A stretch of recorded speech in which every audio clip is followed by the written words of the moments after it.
में जब दिया लगाओ और मंदिर में जब दीप प्रज्वलित करो, उस समय पर जब मंदिर में दीप लगाएं और मंदिर में जब दिया प्रज्वलित करें, अगर गोल बाती है तो वो तो दिए के बीच में ही होगी, फूल बाती है तो वो दिए के बीच में होगी।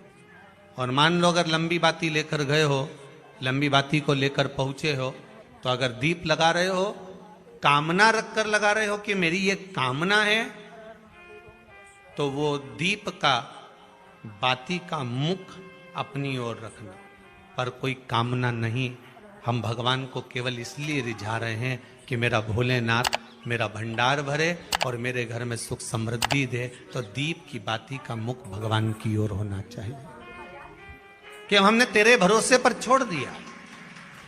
अब हम किसी से नहीं पूछेंगे कि हमें क्या करना है, ये दीप की जो बाती का मुख है वो आपकी ओर है। अर्थात मेरा जो जीवन है, मेरा जो संपूर्ण परिवार है, मेरा जो कुटुंब है, मेरा जो कबीला है, मैं जिस घर में निवास करती हूं, मैं जिस घर में रहता हूं, उस घर का संपूर्ण कारभार सब तुम्हारे भरोसे पर है। तो बाती का मुख कहां हो गया? भगवान की ओर हो गया।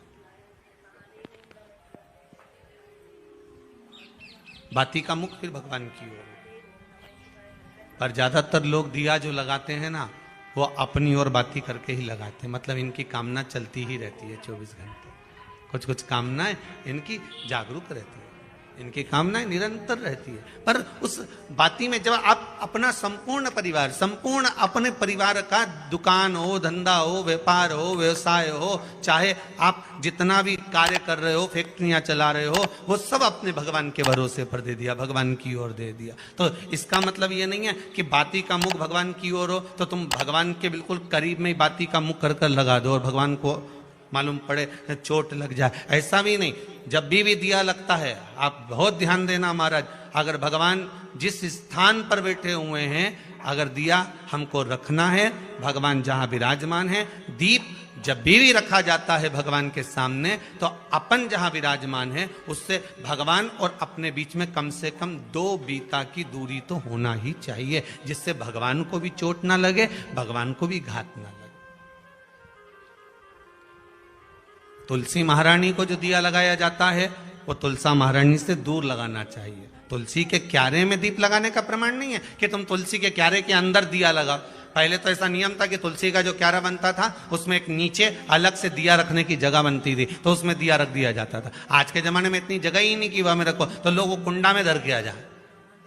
अब वो कुंडी में रख के आए, मालूम पड़े तुलसी महारानी का पत्ता मुरझा जाता है, तुलसा महारानी भी ऐसी मूर्छित हो जाती है, तुलसा महारानी भी चारों तरफ से वो दिए की लो से जल जाती है। ऐसा दीप लगाने का कोई फायदा नहीं, ऐसे दीप की कोई महत्वता नहीं है। किसी को कष्ट देकर, किसी को परेशान कर कर, देवता हो चाहे आप हो, आप किसी को कष्ट देकर, किसी को परेशान कर कर अगर भजन कर रहे हो तो उसका कोई सुख नहीं है हमारा,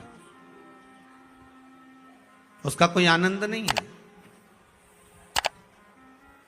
किसी को भी कष्ट देकर अगर आपने भजन भी किया, यज्ञ भी करा, दान भी करा, पुण्य भी करा, सत्कर्म भी करा, भजन भी करा, उसका कोई तत्व नहीं। शाम को 4 बजे से लेकर 7 बजे के बीच में शंकर और पार्वती के भ्रमण का समय रहता है। मेरे देवाधिदेव महादेव और माता पार्वती के भ्रमण का समय, भगवान शंकर पार्वती घूमने को निकले।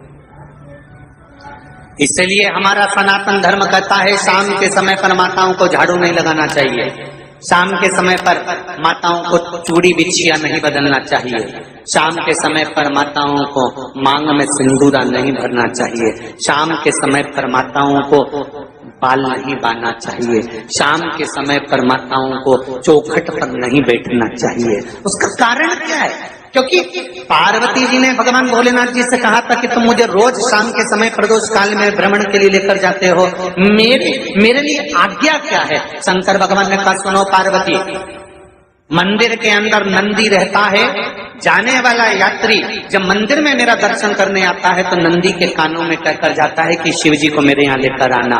मैं नंदी के अनुसार उनके घर जाता हूँ, मेरा काम है उनका कल्याण करना और तेरा काम है उनके घर की नारी को अखंड सौभाग्यवती का वर प्रदान करना, ये तेरा काम है। तब पार्वती माता ने कहा अखंड सौभाग्यवती होने का वर मैं तो दे दूंगी, पर उस समय पर माताएं चूड़ी बदल रही होगी, हाथ से चूड़ी निकाल रही होगी, तो मैं वर कैसे दे सकती हूँ? मांग भर रही होगी तो मैं वर कैसे दे सकती हूँ? उस समय पर चूड़ी बिछिया बदला जा रहा होगा तो मैं वर कैसे दे सकती हूँ? उस समय पर झाड़ू लग रही होगी तो मैं लक्ष्मी को वहां कैसे भेज सकती हूँ? आप बताओ। तो शंकर भगवान ने कहा प्रदोष का समय एक ऐसा समय होता है, शाम का समय ऐसा होता है जिस समय पर केवल शंकर और पार्वती की आराधना का समय होता है। हम तो कई लोगों से कहते हैं अगर आपके यहाँ संपदा नहीं आ रही है, बहुत मेहनत कर रहे हो, फल नहीं मिल रहा, कहीं नौकरी, कहीं सर्विस या कहीं व्यापार या व्यवसाय में कहीं तकलीफ आ रही है, हम सबसे कहते हैं शाम का समय पकड़ लो, शंकर जी के मंदिर में दिया लगाना प्रारंभ करो। शिव मंदिर में अगर दिया नहीं लगा रहे हो तो बेलपत्री के पेड़ के नीचे दिया लगा। बेलपत्री और शंकर जी के मंदिर में दिया नहीं लगा रहा तो शंकर जी के मंदिर के बाहर चौखट पर दिया लगा। इतना भी नहीं कर सकते तो अपने घर के बाहर अपने द्वार पर दिया लगा दो और शंकर जी के नाम का श्री शिवाय नमस्तुभ्यं बोलकर शंकर भगवान को याद कर कर अपनी कामना कर कर बाबा का स्मरण कर कर पंचाक्षर मंत्र नमः शिवाय, षडाक्षर मंत्र ओम नमः शिवाय, द्वादशाक्षर मंत्र ओम नमो भगवते वासुदेवाय, जो मंत्र तुमको याद है उसका स्मरण कर कर लक्ष्मी हो चाहे नारायण हो चाहे राम हो चाहे कृष्ण हो स्मरण कर कर शाम के समय बाहर दिया लगा दो, दरवाजे के पास लगा दो। वो सुनेगा जरूर, आएगा तो उसका वेलकम जरूर होगा और वो कुछ देकर जरूर जाएगा। नियम तो बनाओ, उसकी चौखट पर जाकर कहना होता है।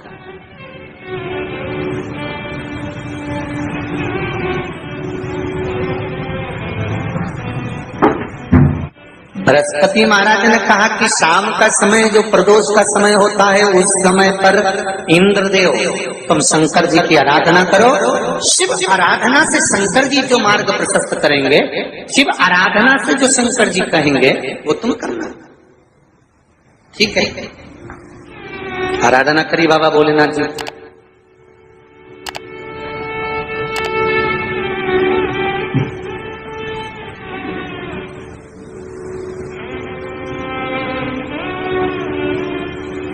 मालूम नहीं था इंद्रदेव को। बृहस्पति महाराज ने प्रदोष की महत्वता समझाई तो प्रदोष का समय जानकर शंकर जी पर 7 बेलपत्र प्रदोष के दिन इंद्र ने समर्पित कर दी बिना सोचे। कितनी बेलपत्र? 7।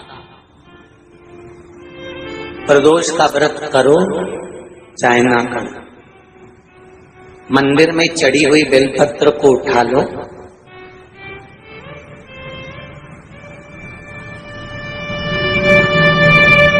बेलपत्र का ब्रह्म कमल बना लो,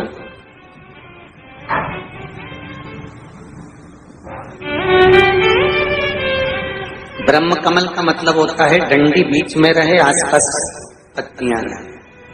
7 पत्ती का ब्रह्म कमल बनाकर, जैसे ये पत्तियां हैं एक जैसी रखी हुई हैं तो इसको फैला लिया, 7 पत्ती को आपस में फैलाकर ब्रह्म कमल बनाए। प्रदोष का व्रत करें ना करें, जरूरी नहीं है कि वृक्ष से ही पत्ती लेकर आओगे तो ही शंकर जी को चढ़ाओगे। शिव जी पे से चढ़ी हुई उठाकर धोकर ब्रह्म कमल बनाकर बाबा से विनय कर कर, हे प्रभु आज मैं इस काम के लिए जा रहा हूं, बाबा मेरा यह कार्य है, बोलकर श्री शिवाय नमस्तुभ्यं बोलकर शिवलिंग पर समर्पित कर। दिन भर के प्रदोष व्रत का फल बाबा एक बेलपत्री समर्पित करने पर ही प्रदान कर देता है। शिव प्रदोष व्रत कर रहे हो उससे बढ़कर कोई प्रसन्नता नहीं, पर नहीं कर रहे तो प्रदोष के दिन या 12 महीने शिवरात्रि आती है, श्री शिवाय नमस्तुभम, हर हर महादेव। कैसे हैं आप सभी लोग? आशा करती हूँ आप सभी बहुत अच्छे होंगे। देखिए, जो भी मेरे चैनल पर पहली भाई बहन पहली बार आए हैं वह मेरे चैनल को सब्सक्राइब कर लें। मेरी वीडियो कैसी लगती है कमेंट में हर हर महादेव लिखना ना भूलें। देखिए, आज का उपाय बहुत ही अच्छा उपाय बताया है। प्रदोष काल में अगर आप एक दीप अपने दरवाजे पर लगाते हैं तो धन का आपके यहाँ भंडार भर जाएगा, लक्ष्मी का आगमन होगा। कहते हैं प्रदोष काल में शिव पार्वती भ्रमण के लिए निकलते हैं तो नंदी के कान में जाकर अगर आप मंदिर जाते हैं तो उनके कान में अवश्य कह के आएं कि भ्रमण के लिए आप शिव जी और पार्वती को लेकर आते हैं प्रदोष काल में शाम के टाइम, तो हमारे यहाँ अवश्य लेके आएं। तो ऐसे कान में कह के आना है नंदी के कान में, और आपको आना है घर। शाम को आपको एक दीप लगाना है, शाम को अपने दरवाजे के पास लंबी बाती का लगाना है घी का, और आपको प्रचलित करते समय यही बोलना है कि हे नंदी बाबा, आप शिव जी पार्वती को भ्रमण करने के लिए लेके आए हैं तो हमारे यहाँ उनको लेकर अवश्य आएं। पृथ्वी पर प्रदोष काल में शिवरात्रि में एकादशी पर शिव पार्वती पृथ्वी पर भ्रमण के लिए आते हैं, तो इसलिए आपको दरवाजे पर एक घी का दीपक अवश्य ही लगाना चाहिए। इससे आपके यहाँ धन में बरकत होगी, आपके यहाँ धन संपदा खूब बढ़ेगी, कोई भी कष्ट बीमारी नहीं रहेंगी, आपके धन संपदा की जो भी कमी है वो कमी पूरी होगी। जिस व्यक्ति के यहाँ धन की बहुत कमी है, कष्ट बहुत ज़्यादा है, विपदा आ पड़ी है, समझ नहीं आ रहा है क्या करें, तो प्रदीप मिश्रा जी ने शिव पुराण में बता दिया है कि अगर आपके यहाँ ये सब परेशानियां हैं तो आप एक उपाय अवश्य कर लें। प्रदोष काल में एक दीपक अवश्य लगाएं। देखिए, अगर आप मंदिर नहीं जा सकते या आप शिवालय नहीं जा सकते, बेलपत्र के पेड़ के पास दीप नहीं लगा सकते, तो एक अपने दरवाजे पे अवश्य ही लगा दें। देखिए, वैसे बहुत ही शुभ उपाय बताया गया है कि बेलपत्र का पेड़ अगर आपको कहीं मिल जाए तो उस पर एक दीप प्रदोष काल में आप शाम के टाइम ज़रूर लगा कर आएँ। इससे आपके यहाँ जो भी धन की कमी है वो पूरी हो जाएगी, जो भी आपके यहाँ कष्ट है वो समाप्त हो जाएगा, आपकी जो भी मनोकामनाएं वो पूर्ण अवश्य ही हो जाएंगी। प्रदीप मिश्रा जी ने अपनी कथा में ये भी बताया है, उनका ही उपाय सुनकर मैं आपको बताने का प्रयास कर रही हूँ। जो भी व्यक्ति प्रदोष काल में शाम के टाइम मंदिर जाकर एक दीप लगाए, जो भी अपनी कामना है, कामना को जानकर आपको रखकर अगर दीप लगानी है तो वो लंबी बाती का दीप अब लगाते वक्त उसका मुख अपनी तरफ कर कर ही लगाएं। अगर कोई कामना नहीं है, वैसे ही आप शिव जी को रिझा रहे हैं, आपके यहाँ धन संपदा हमेशा रहे, आपके यहाँ सुख शांति बनी रहे, तो आप उस दीप का मुख शिव जी की तरफ कर दें। अगर आपकी कोई कामना है तो उस दीप का मुख अपनी तरफ लगाएं। लंबी में जब दिया लगाओ और मंदिर में जब दीप प्रज्वलित करो, उस समय पर जब मंदिर में दीप लगाएं और मंदिर में जब दिया प्रज्वलित करें, अगर गोल बाती है तो वो तो दिए के बीच में ही होगी, फूल बाती है तो वो दिए के बीच में होगी। और मान लो अगर लंबी बाती लेकर गए हो, लंबी बाती को लेकर पहुंचे हो, तो अगर दीप लगा रहे हो, कामना रखकर लगा रहे हो कि मेरी ये कामना है, तो वो दीप का बाती का मुख अपनी ओर रखना, पर कोई कामना नहीं। हम भगवान को केवल इसलिए रिझा रहे हैं कि मेरा भोलेनाथ मेरा भंडार भरे और मेरे घर में सुख समृद्धि दे। तो दीप की बाती का मुख भगवान की ओर होना चाहिए कि हमने तेरे भरोसे पर छोड़ दिया।